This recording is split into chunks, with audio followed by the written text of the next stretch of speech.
Alright, y'all boys, we back with our videos. Today we are going to be doing a showcase over a character that just came out a few days ago. I was supposed to get to this, but then I kind of slacked off a little bit and held back a bit. So we're here now, we're going to do him now, and then we're going to go over him. So obviously, as you can see, Takuma is going to be our showcase, and he is the second Shibuya unit after Mei. Obviously, we can count this as third, like the third if we counting Muta. Now, we were lucky enough to get him from a random multi, which is going to probably be the reason why you don't see any summoning videos regarding him. Now, he is a blue type attacker whose gimmick revolves around additional actions, which he can actually sustain with absolutely zero downtime, making him one of the most consistent high damage dealers in the game. Now, his passive skill, or his auto skill, whatever you want to call it, is basically going to be the bread and butter of his kit. So his entire kit revolves around his auto skill Spirit Turtle state, which gives him an additional action while he's in the Spirit Turtle state, and he also recovers 5 curse energy when he's hit by an attack. So that's going to be new because there's no other character that can do that. Now, his second passive is going to be alright. It basically gives him a permanent 10% increase in curse technique, and then obviously it recovers his curse energy by 10 at the start of battle. Nothing too crazy. It's okay.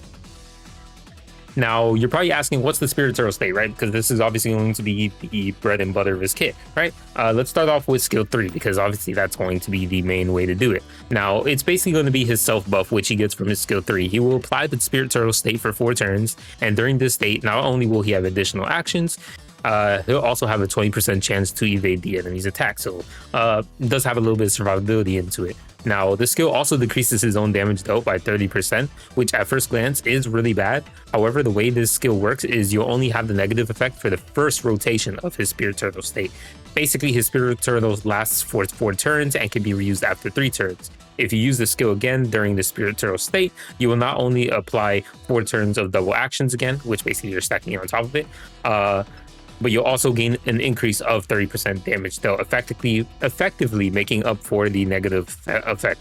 He also reduces his curse energy cost too, so that's going to kind of help him be able to sustain using some of his skills. Now, it's easier to understand obviously when we're in the showcase.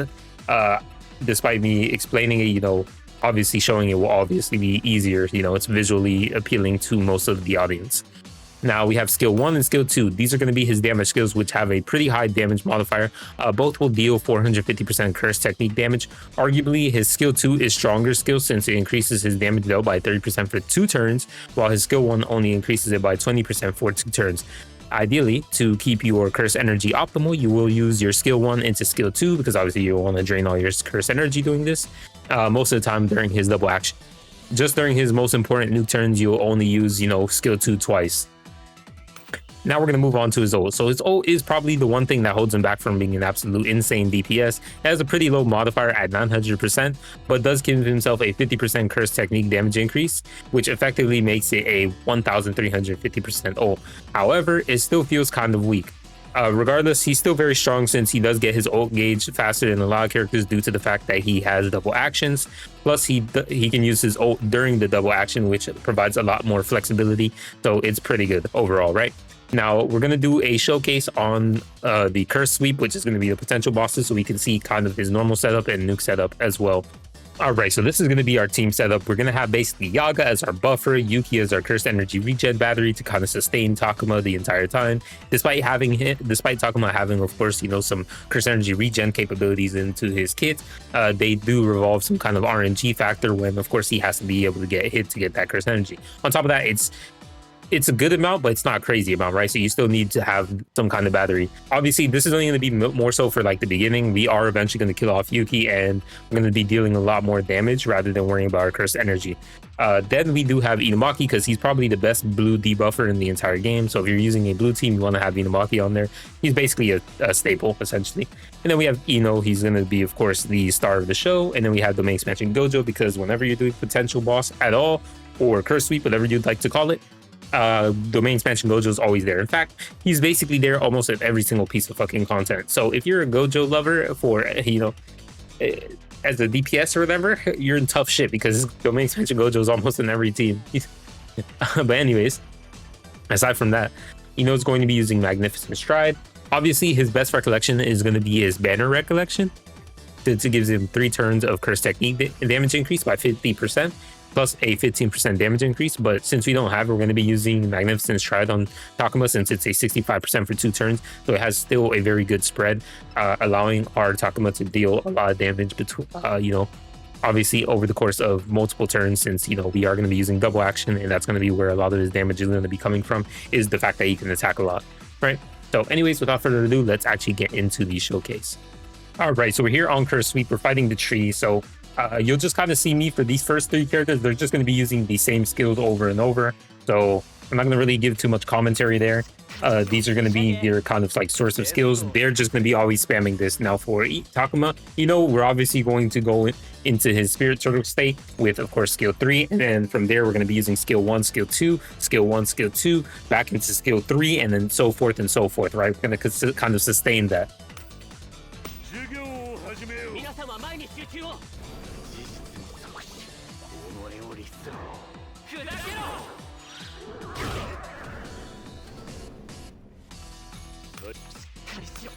So keep in mind, you're probably going to be looking at his damage like, oh, it's not all that much, but like, remember, he's had double actions, and he's going to be basically be doing this damage all the time, right? This is going to be like every turn. Every turn he's going to be doing good damage. Every turn he's going to be doing good damage. So however, it may not be like other characters who do a lot of damage in one singular point of interest, like in one singular turn. He's going to be doing it over the course of the fight. So he's still relatively really good, and probably people are going to like overlook him in terms of being a DPS character, but I think he's going to be fairly fun. Obviously, in content that's not dragged out like this, he might feel a little bit like kind of like mediocre. Just because if you're trying to go for the quick win, then you might not want to use him. Just because he needs a little bit of a ramp. So that way you can consistently put that damage out, or you could just ramp up into a big damage dealer in one hit and then end it from there.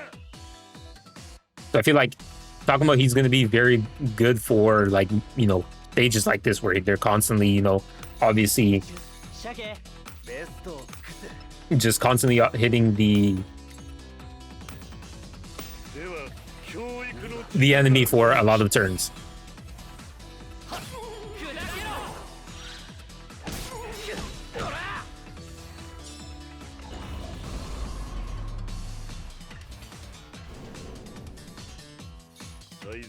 We'll buff.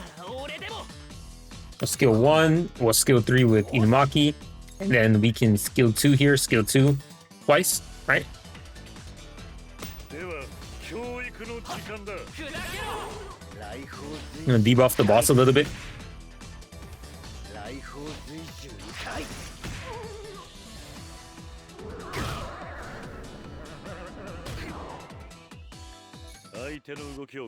So here we're gonna buff again. We can also use the memory, right, to heal our Yaga. And then we're going to use Yuki's ult. Then we're going to use Inumaki's ult with Pride. And then we are going to use skill 2. And of course, Magnificent Stride with the ult. Do some big damage here. All right.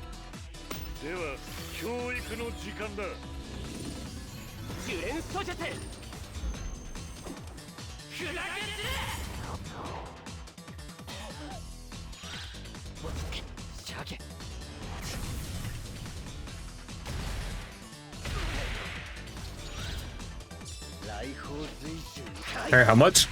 798k with only 1 stack of debuff on the enemy, but with the buffs active, so he's doing pretty good damage. 2 mil. The boss didn't get broken, which is kind of annoying, but that's fine. All right, so we're gonna buff again. We're gonna skill 3 here with our Yuki. Then we're gonna skill 3 with our Inumaki.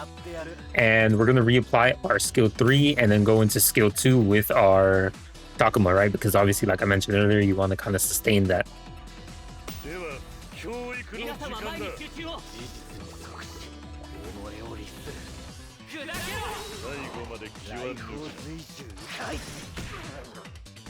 The 1 million, not bad. I have a feeling Yuki's probably going to die here, huh? We're gonna buff, skill 1, skill 3, skill 2, skill 2. Actually, we can use Yaga ult here, right? And we're not even going to use the recollection on Yuki just yet, because we're probably going to get hurt from poison. We may die here.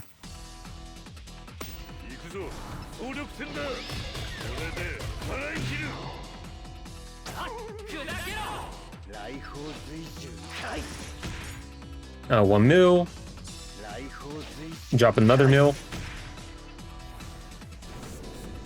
Yuki dies to, you know, whatever.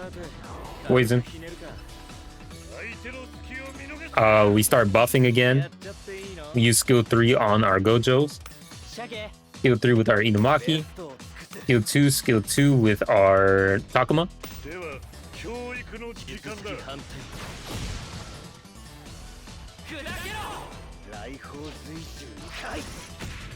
$1 million. That was without crit. 1.3 mil.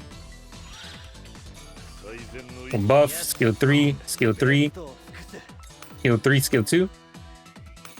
Or skill 3, skill 1. Right? So we can conserve some of our curse energy since we don't have Yuki anymore.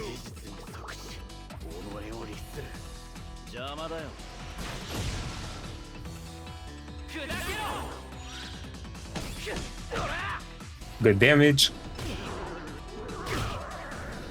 Not bad. We'll buff again. Skill 3. Skill 3. And then we get skill 2 with our Takuma. We probably don't even need the ult here, right?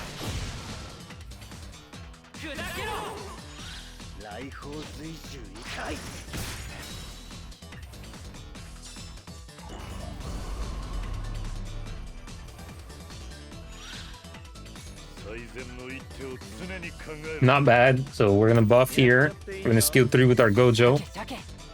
I think we're gonna be saving our ult on our Inumaki as well. We're gonna kind of wait until we get that Gojo ult in. We're gonna skill 3. We're gonna start getting those debuffs on the enemy active. We'll skill 2. That's cool. We're gonna have 35. We're gonna have 34, and then we're gonna get some curse. We're gonna get 10 curse energy back. So we're gonna get our skill 3, and then we can go into our skill 1. Or I do it like this, so that way I can spread out for our ult. Yeah, I think that's what we do. We do it like that, so we can spread out for the ult.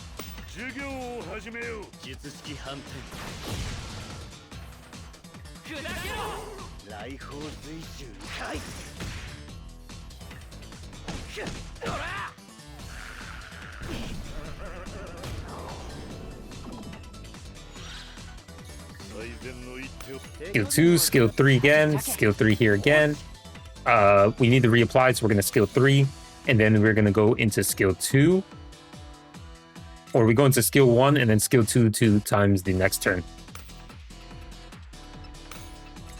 I mean, I guess we do have enough of the curse energy consumption efficiency to be able to do it for multiple times. Yeah, let's just do it. Fuck it. Not a big deal.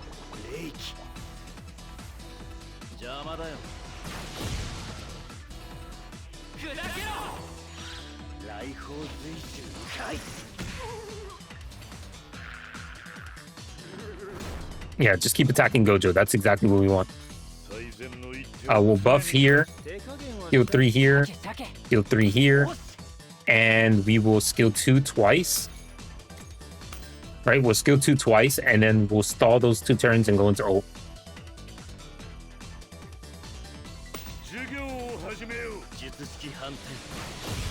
Okay, so we have our ult for our Gojo. Do some good damage here. Nothing crazy, some good damage.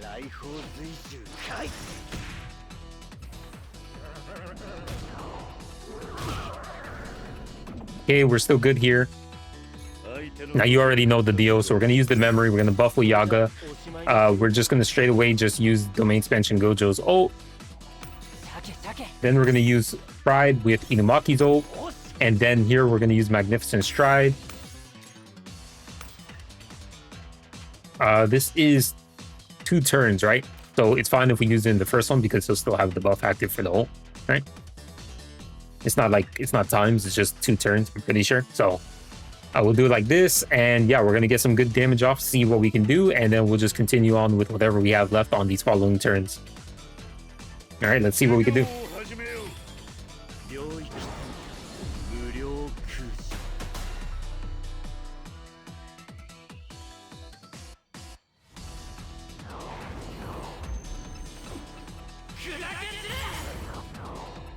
Not bad.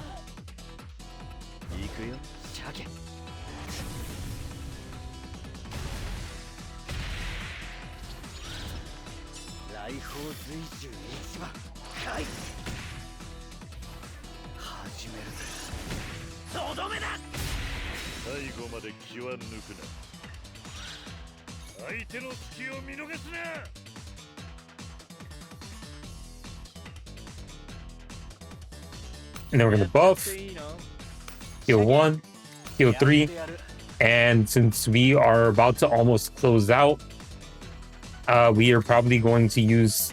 I mean, I guess we should probably use skill 3 here, but then we use skill 3, then we can't use skill 2, unfortunately.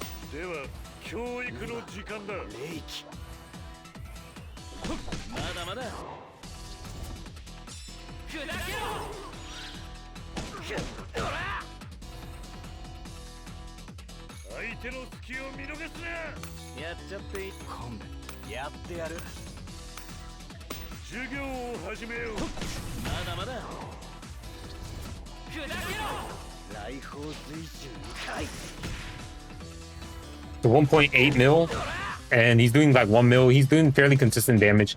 I probably would have beat the boss if I managed to get Gojo's ult sooner. I probably should have been using his skill 2 rather than his skill 3, because that would have been able to kind of net me a little bit more what's called crits, right? That's on me, but I mean, either way, I would have been able to get ult sooner, and then I would have did more damage there with Inumaki and of course, you know, Takuma, and we probably would have killed and got 10 out of 10. But either way, as you can see, he is very good. He can do the good damage. It's over the course of the entire fight rather than other characters who focus on a specific amount of damage at a single point of interest. You know, like Hollow Purple Gojo who just do a ton of damage in his final turn, things like that. While he will just do it throughout the entire fight, 1, 2, 3, 4, 5, 6, 7, 8, 9, 10, 11, all those turns, right? So he's kind of like in the terms of similar to Zone Yuji, not as powerful as Zone Yuji, but he's definitely kind of similar to Zone Yuji, where you don't see his whole damage output until like you do your double actions and you tally all of it up, then you realize how much damage they're actually doing. It's going to be the same for him, except even more spread than Zone Yuji. By the way, that's basically going to be the Takuma Ino showcase, even though I kind of scuffed it a little bit with the Gojo skills. But either way, I appreciate y'all boys for watching, and yeah, you guys should skip this character. See you guys in the next one. Peace.